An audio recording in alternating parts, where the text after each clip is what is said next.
आज भी हम लोग हिंदी विषय के अंतर्गत समास का अध्ययन करेंगे। इसके अंतर्गत आने वाली जितनी भी दुविधाएं हैं, खासतौर समास और संधि को लेकर उनमें क्या अंतर होता है तथा समास के अंतर्गत विशेषतः बहुव्रीहि समास, कर्मधारय समास तथा द्विग समास, इनमें क्या अंतर होता है, ये सभी चीजें हम लोग बहुत ही विधिवत स्पष्ट ढंग से देखेंगे ताकि इनके अंतर्गत जितने भी आने वाली दुविधाएं हैं उन्हें हम भली भांति दूर कर सके। समास दो या दो से, इसकी परिभाषा क्या होती है? दो या दो से अधिक शब्दों के मेल को समास कहते हैं।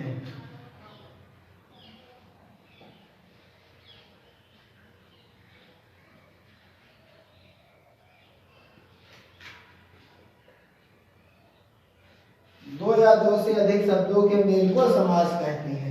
इसका तात्पर्य यह हुआ कि जब हम कोई भी दो चीज मिलाएंगे तो जाहिर सी बात है वो क्या होगी, छोटी हो जाएगी। जैसे हमने लिखा राजा का पुत्र, राजा का पुत्र, इसमें हमने देखा दो से अधिक शब्द हैं, इनको जब हम मिला के लिखते हैं तो ये क्या बन जाएगा, राजपुत्र। इनको मिलाने पर यह शब्द छोटा हो गया। उसी तरह समास का शाब्दिक अर्थ क्या होगा, हम लिखेंगे संक्षेप। शाब्दिक अर्थ संक्षेप। समास का अर्थ क्या हुआ, छोटा करना या संक्षिप्त करना। अब देखो इसकी हम एक नई परिभाषा लिखेंगे,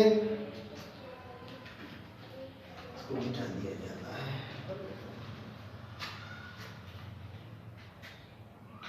या इसकी हम एक परिभाषा ऐसे भी लिख सकते हैं, शब्दों को मिलाकर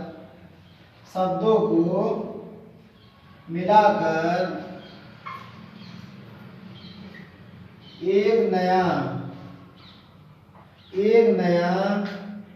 शब्द बनाने की विधि। शब्दों को मिलाकर एक नया शब्द बनाने की विधि को भी हम क्या कहेंगे, समास कहते हैं। अब देखो इसकी एक तीसरी परिभाषा हो गई। इसके अंतर्गत हम लोग इसको एक और छोटा बना सकते हैं, शब्दों के योग को छोटा करने की विधि,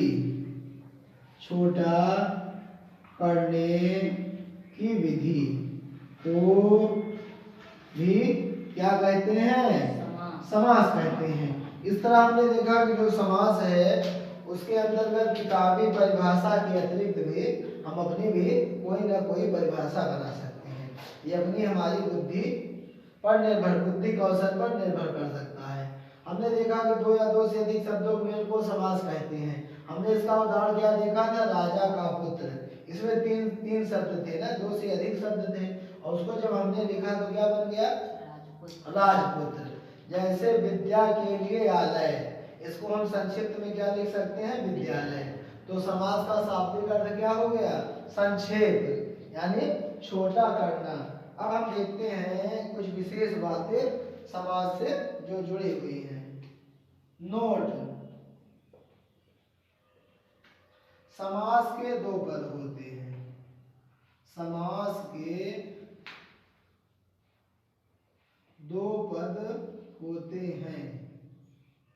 पहले को कहेंगे पूर्व पद, दूसरे को क्या कहेंगे, उत्तर पद। समास के दो पद होते हैं, पहले को हम कहेंगे पूर्व पद और दूसरे को क्या कहेंगे, उत्तर पद। जैसे हमने लिखा यहाँ पर राजपुत्र,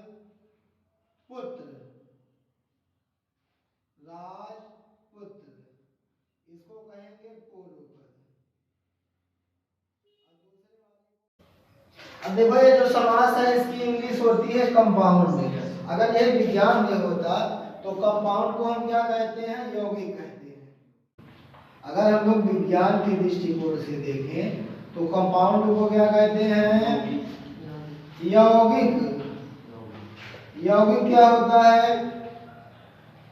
जब दो या दो से अधिक तत्वों को एक निश्चित अनुपात में मिलाते हैं तो उसे हम क्या कहते हैं? कंपाउंड कहते हैं। जैसे आप लोगों ने पानी सुना है, वाटर भी क्या होता है? कंपाउंड होता है, क्योंकि उसमें क्या होते हैं? दो अणु हाइड्रोजन के, एक अणु ऑक्सीजन के मिलकर क्या बनाते हैं? जल बनाते हैं। इनको हम क्या कहते हैं? H2O।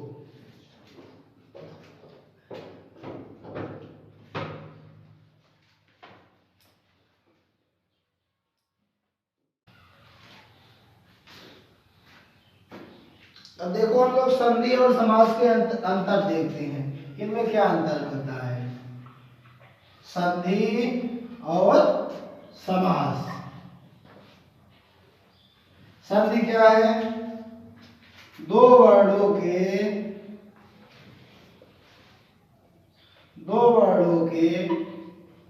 मिलने पर होने वाला परिवर्तन, इसे हम क्या कहेंगे? संधि कहेंगे। और दूसरा समास होता है दो या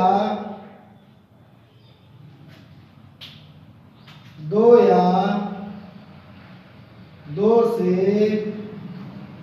अधिक पदों का सार्थक मेल,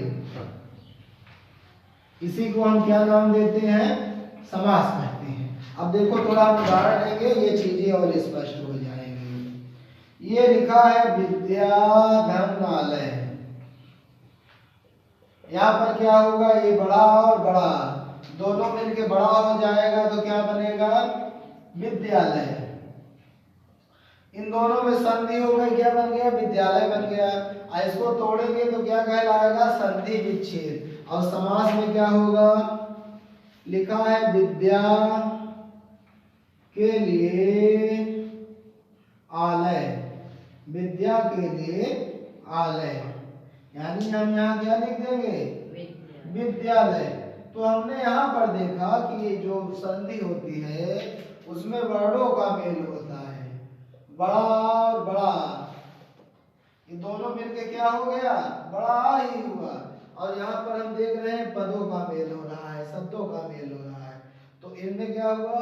इनके मिलने से एक नया शब्द बना। और यहाँ पर किसका मेल हो रहा है? वर्णों के मिलने से क्या हो रहा है? विकार या परिवर्तन हो रहा है।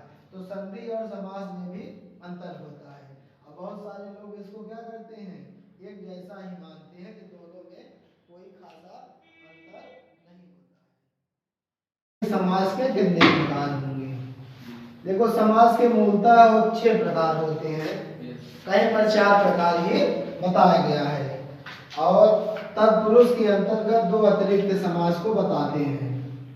तत्पुरुष समास, तत्पुरुष समास के अंतर्गत ही 2 अन्य समास बताए गए हैं। पहला दिगु होता है और कर्मधारय, ठीक है। और कई किताबें ऐसे हैं जहाँ पर समास के 6 भेद बताए गए हैं। और बहुत सारी किताबें ऐसी हैं जिसमें समास के अंतर्गत 4 भेद बताए जाते हैं। दिगु और कर्मधारय को किसके अंतर्गत लिख दिया जाता है? तत्पुरुष समास के अंतर्गत लिख दिया जाता है। अब इसके कितने प्रकार हैं हम इन्हीं को एक विस्तार से लिखते हैं।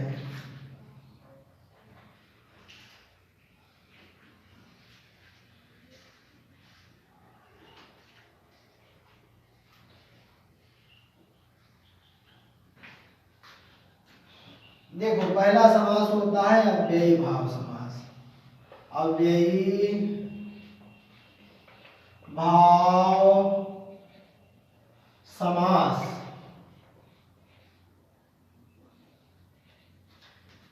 इसका सूत्र होता है पूर्व पद प्रधानः, पूर्व पद प्रधानः अव्ययी भावः, पूर्व पद प्रधानः अव्ययी भावः। ये देखो सूत्र से ही स्पष्ट हो जाता है कि अव्ययी भाव का पहला पद या पूर्व पद क्या होता है, प्रधान होता है। तो हम इसकी परिभाषा लिखेंगे, जिस समास का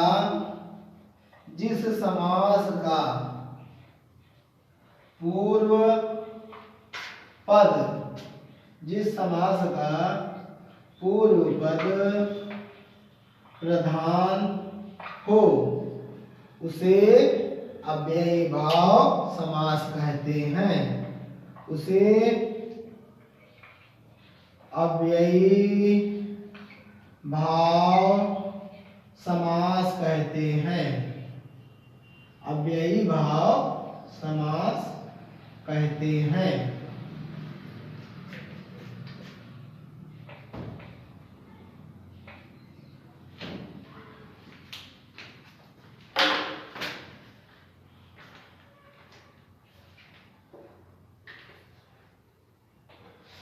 अब इसके उदाहरण को कैसे सरलता से पहचाना जाए उसके लिए कुछ हम अच्छे तरीके सीखेंगे। अब देखो इसकी पहचान करने के लिए कुछ अच्छे तरीके होते हैं, हम उन्हीं को समझेंगे। पहला क्या है, पहला पद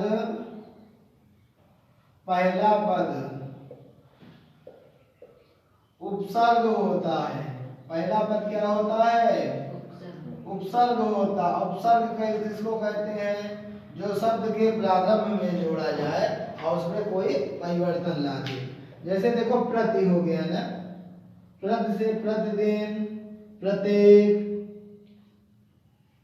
प्रतिदिन नहीं बनता है, प्रत्येक हो गया। आजन्म, ठीक है, आमरण, ऐसे तमाम चीजें होती हैं, ठीक है। और प्रत्येक किसको कहते हैं, जो पीछे जुड़ता है। जैसे ता, सफलता, विफलता, सरलता। यहाँ पर हमने क्या देखा कि जो अव्ययी भाव समास होता है उसका पहला पद क्या होता है, प्रधान होता है। और इसका एक दूसरा पहचान ये है, एक समान ध्वनि उत्पन्न होती है। एक समान ध्वनि, यहाँ जैसे करके लिख दीजिए, प्रतिदिन, प्रतिदिन। पहला शब्द क्या है, एक उपसर्ग है। एक समान ध्वनि उत्पन्न होती है। एक समान ध्वनि उत्पन्न होती है। जैसे हम देखेंगे दिनों दिन, दिनों दिन, रातों रात, ये सब किसके उदाहरण हैं, ये सब उदाहरण हैं अव्ययी भाव समास के।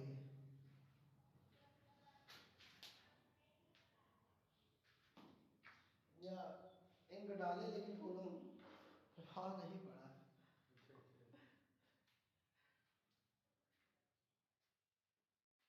अव्ययी भाव समास के कुछ उदाहरण देखेंगे। अब हम लोग क्या लिखेंगे, उदाहरण। एक तरफ लिखेंगे समस्त पद,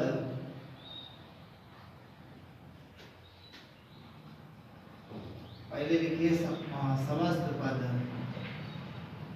और दूसरी तरफ क्या लिखेंगे, समास विग्रह, समास विग्रह। इधर हमने लिखा आजीवन, जीवन। और इसको जब तोड़ा जाएगा तो हमको क्या मिलेगा, जीवन भर, ठीक है। इसमें देखो पहला पद क्या होगा, पूर्व पद, और दूसरे को क्या कहेंगे, दूसरे को बोला जाएगा उत्तर पद। दूसरा उदाहरण लिखिए, प्रत्येक दिन, प्रतिदिन, प्रतिदिन। यहाँ पर क्या आ गया, प्रत्येक दिन। देखो यहाँ पर भी पहला शब्द क्या मिल रहा है, उपसर्ग मिल रहा है।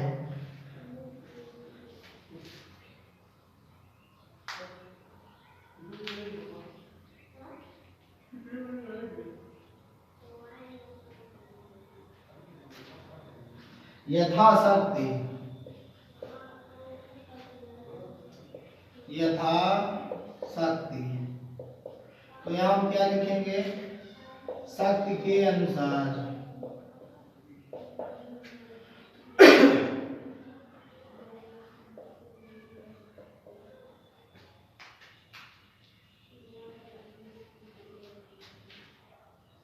यथा विधि, यथा विधि।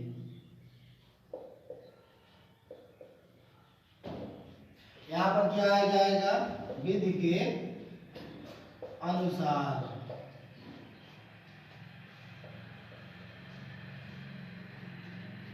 देखो सभी में क्या हो रहा है? पहला पद क्या रहा है? उपसर्ग आ रहा है। अब हम देखेंगे रातों रात। ये पहला पद तो उपसर्ग नहीं है, लेकिन ये क्या हो रहा है? एक समान ध्वनि उत्पन्न हो रही है। इसका समास विग्रह क्या होगा?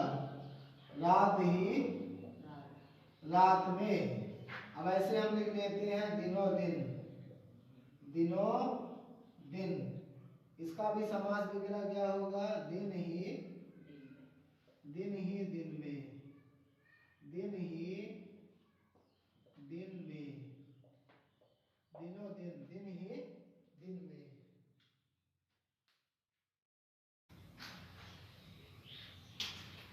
अब देखिए हम दूसरा समास देखते हैं।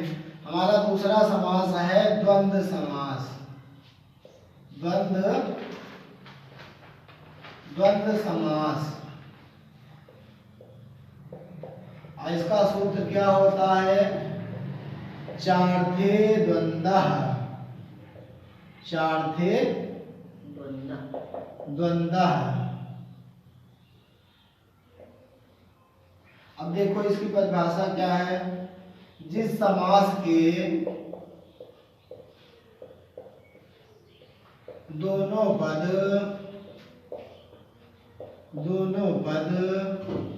प्रधान हो, दोनों पद क्या हो?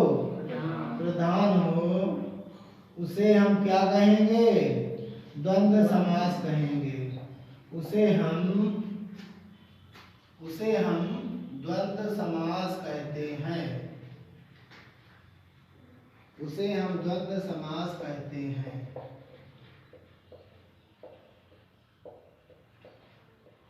अब देखो जिस प्रकार हमने अब एक भाव समास में देखा था, उसको पहचान के दो तरीके थे, उसी प्रकार द्वंद्व समास को भी पहचान के कुछ तरीके होंगे। अब एक भाव समास में देखा था कि जो पहला पद होता था उपसर्ग होता था, या फिर एक ही शब्द की ध्वनि बार बार होती थी, एक ही शब्द की आवृत्ति बार बार होती थी। उसी तरह देखो इसको पहचानने का हम कुछ तरीके सीखेंगे। पहला पहचान का तरीका है शब्दों के बीच योजक चिन्ह। शब्दों के बीच योजक चिन्ह। योजक चिन्ह कौन जानता है? ये ऐसे लिखा जाएगा, ये। और दूसरा क्या होता है? प्रत्येक शब्द विलोम होते हैं। दोनों शब्द विलोम होते हैं।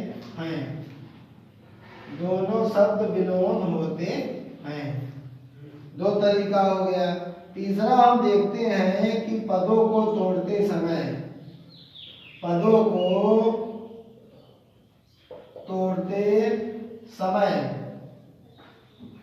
बीच में हम योजक चिन्ह, बीच में पदों को तोड़ते समय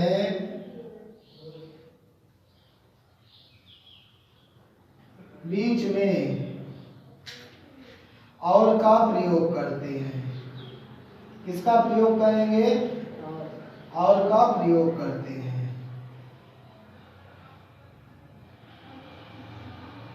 अब इसकी सुविधा से हम लोग द्वंद्व समास के जितने भी उदाहरण आ जाएंगे उनको आसानी से पहचान लेंगे ये कौन सा समास है। पहला पहचान ये हो गया, शब्दों के बीच में क्या रहेगा? योजक चिन्ह। जैसे हमने लिख दिया पाप पुण्य, पाप पुण्य। अब दूसरा क्या कह रहा है? दोनों शब्द विलोम होते हैं। देखो इसमें दोनों पद क्या हो गए, दोनों शब्द या पद क्या होते हैं, विलोम। पाप का उल्टा क्या होगा, विलोम होता है। और तीसरा, पदों को तोड़ते समय उनके बीच में हम किसका प्रयोग करते हैं, और का प्रयोग करते हैं। अब देखो पाप और पुण्य का जब हम समास विग्रह करेंगे तो इसको क्या लिखेंगे, पाप और पुण्य। इसी को हम क्या लिख लेते हैं, पाप और पुण्य।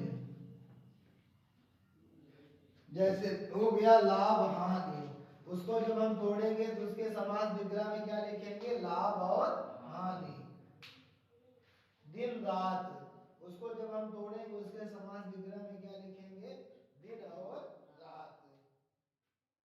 देखिए हम लोग इसके उदाहरण लिखते हैं। पहले तरफ क्या लिखेंगे, समस्त पद, और दूसरी तरफ क्या लिखा जाएगा, समास विग्रह। समास के पदों को तोड़ना क्या कहलाएगा, समास विग्रह। जैसे हमने लिखा दिन रात, दिन बीच में किसका प्रयोग कर रहे हैं, योजक चिन्ह का, तो इसका विग्रह क्या हो जाएगा, दिन और रात। दूसरा उदाहरण है लाभ हानि, लाभ हानि। अब देखो बीच में योजक चिन्ह है ना, तो यहाँ पर कौन सा समास हो रहा है, द्वंद्व समास।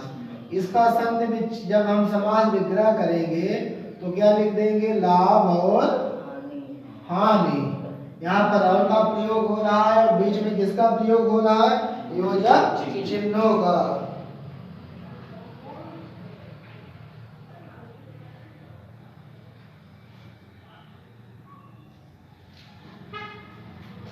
अब देखो इसके साथ हम कुछ ऐसे उदाहरण भी देखेंगे जिसमें योजक चिन्ह का प्रयोग नहीं रहेगा, लेकिन उसके बावजूद भी उसको हम द्वंद्व समास कहेंगे। और उसकी पहचान क्या होगी, दोनों शब्द विलोम होंगे।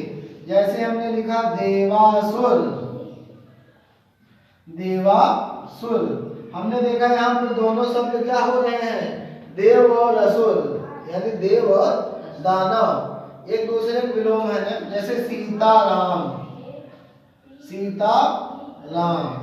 अब देखो यहाँ पर सीता और राम, हम इसको जब तोड़ेंगे तो इसका संधि समास विग्रह क्या हो जाएगा, देव और असुर। और इसका क्या हो जाएगा, सीता और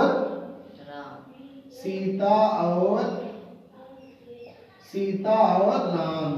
यहाँ पर क्या हो गया, सीता और राम।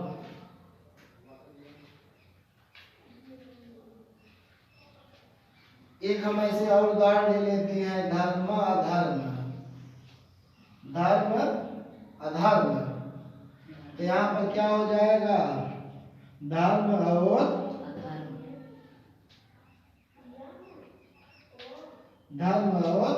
अधर्म। अब देखो ये दूसरा समास भी कंप्लीट हो गया।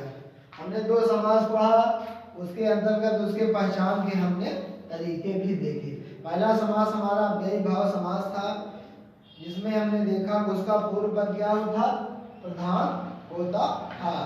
और दूसरा हमने क्या देखा, द्वंद्व समास। द्वंद्व समास की क्या विशेषता मिली कि जिस समास के दोनों पद क्या होते हैं, प्रधान होते हैं। अब व्यय भाव समास को पहचानने का हमने कितना अच्छा तरीका देखा कि पहला पद उपसर्ग होता था या फिर एक ही समान शब्दों की ध्वनि आवृत्ति बार बार होती थी। जब हम लोग द्वंद्व समास में आए तो हमने देखा कि बीच में किसका प्रयोग हो रहा है, योजक चिन्ह, जो जोड़ते हैं, कंजक्शन का प्रयोग करते थे, कनेक्शन जोड़ने के लिए। और दूसरा जब इनको तोड़ा जाता है तो बीच में हम किसका प्रयोग करते हैं, और का। जो शब्द होते हैं दूसरे के क्या होते हैं, विलोम होते हैं। इस तरह इसको पहचानने में भी कितनी अधिक सुविधाएं हैं। अब देखो इसके अंतर्गत एक तीसरा हम समास पढ़ेंगे जिसको बोला जाएगा द्विगु। अब हम किसका अध्ययन करेंगे, द्विगु समास का। द्विग समास क्या है, संख्या पूर्वो द्विगु। द्विग समास का सूत्र होता है कि जिस समास का पहला पद संख्यावाची हो उसे ही हम क्या कहेंगे?